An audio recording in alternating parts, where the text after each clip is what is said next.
may bahay-bahay yun. Pamilya yung bahay-bahay na yun, oh. Hala, oo nga, parang nakita natin yun, no? Oo, parang bahay-bahay na ni Berta, ah. Si Berta nga yan! Punta ka natin, baka andun siya. Tara!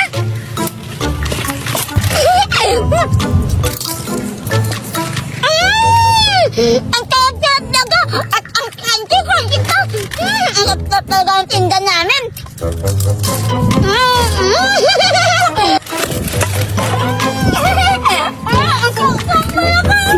Si Berta nga.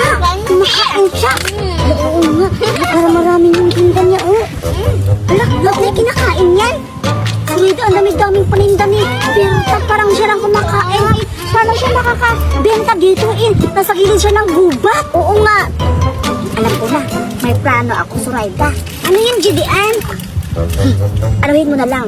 Pumunta ka doon tapos lagyan mo ng bato para umalis siya sa tapos kukunin ko yung mga pagkain para makakain na tayo. Maganda yan, GDN! Oo, kumuha ka ng bato tapos inatakon mo doon sa ano niya, likuran niya para puntahan niya kung anong may tao ba doon. Tapos ako, atak na ako sa mga palinda. Sige, GDN!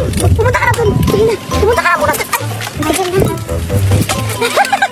Nangyari ka kayong Berta. Makakain kami ng mga palinda mo. Tumatawa-tawa ka pa dyan, ha?